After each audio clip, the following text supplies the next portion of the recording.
Welcome back. Now, it's just under 2 years since financial advice stopped being free. In that time, public confusion about advice seems only to have grown, but with radical reforms to the pension rules coming into force next year, it's more important than ever that consumers know what good advice looks like, where they can get it, and how much it should cost. Spending your money time and time again with no real understanding of where it's going. That's the dilemma facing millions of South Africans who don't have financial advice. The hope is that it will all come together in the end.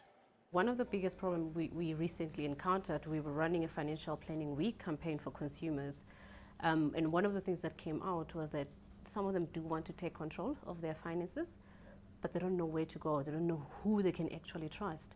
So that was one of the reason. But another problem is that those who cannot even afford a financial planner or advisor, it's necessarily something like they can't afford at all. It's because they are indebted. You know, they in a salary way at all, they cannot actually put some money aside. The Financial Services Board says sound financial advice is worth paying for and should be properly valued by consumers. So the cost to review and measure your costs may scare many South Africans, but it shouldn't. It differs. You know, there's so many structures out there.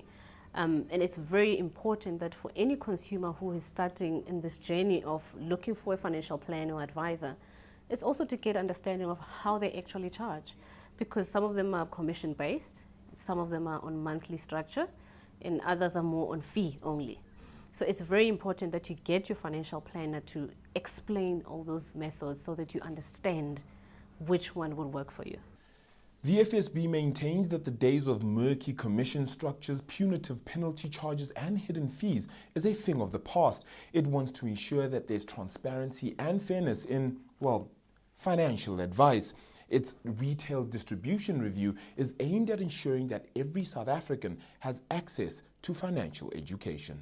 The whole point of meeting with a financial planner is not to say it's a product. They need to do a proper needs analysis.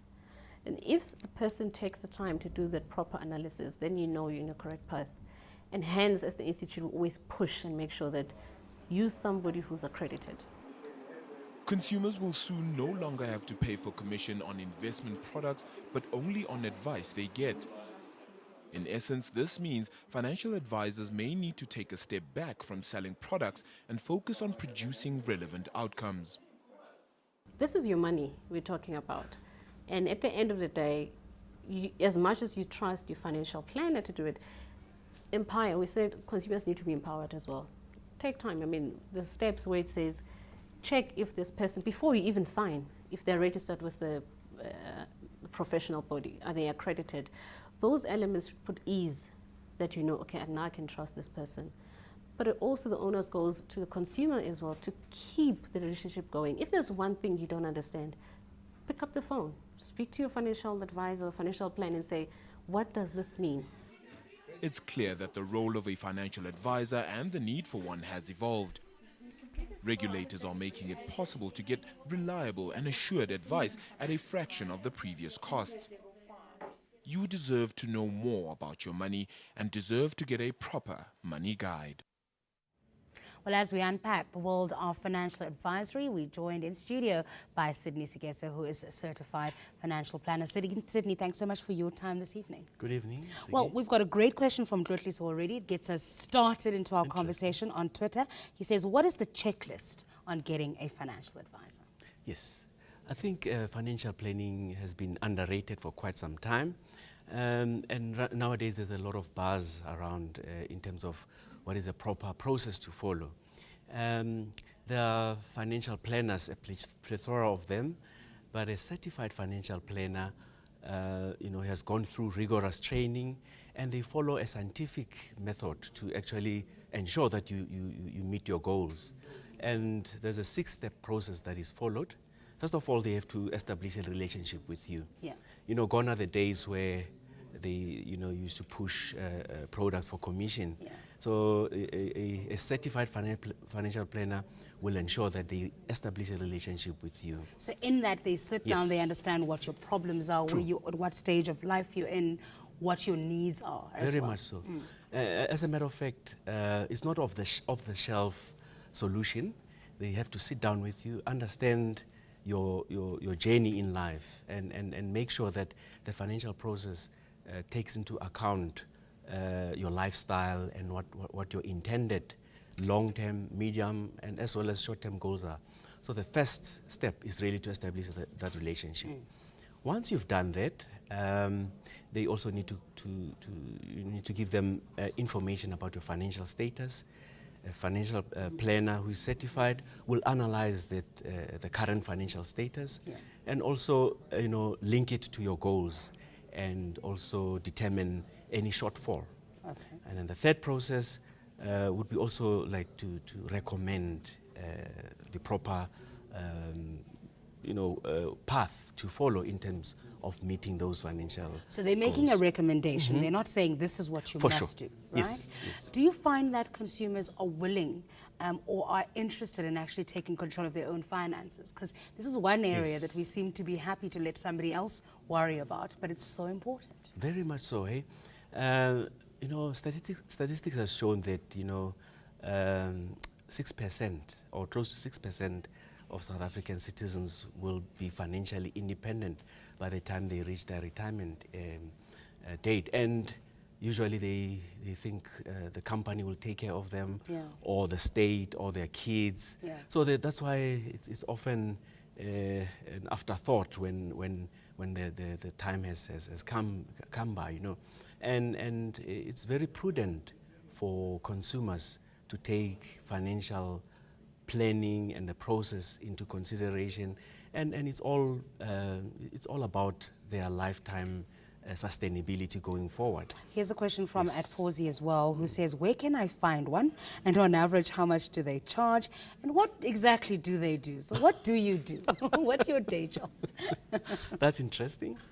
Look, a financial planner should be very passionate about ensuring that your goals are met.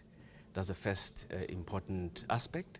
And the goals, as I indicated earlier on, are long-term, and long-term goals could be either the main long-term goal is comfortable retirement. Medium-term goal might be to go overseas to Mauritius, or I'm just mentioning Mauritius or Switzerland, as an example.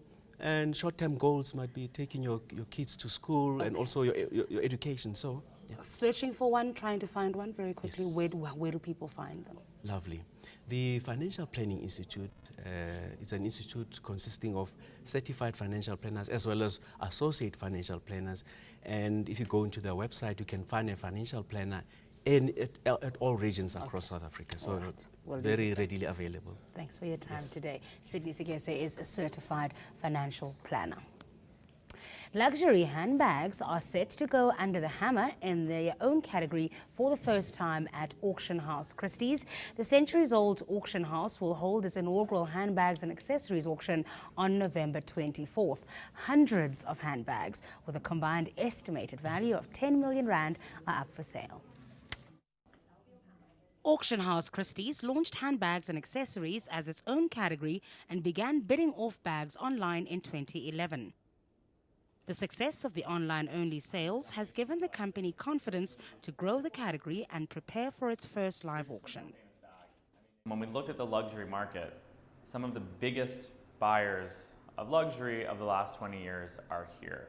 Many of the biggest brands in the world are investing here. So it just made sense for us to follow suit with the luxury brands, with the other complementary categories at Christie's, fine jewelry, fine timepieces, wine, to follow suit and do our first inaugural sale here in Hong Kong. You want small scales. The inaugural auction will be mostly bidding off rare Hermes bags, with the most expensive being a dark brown crocodile Hermes Birkin that is expected to fetch close to 500,000 rand.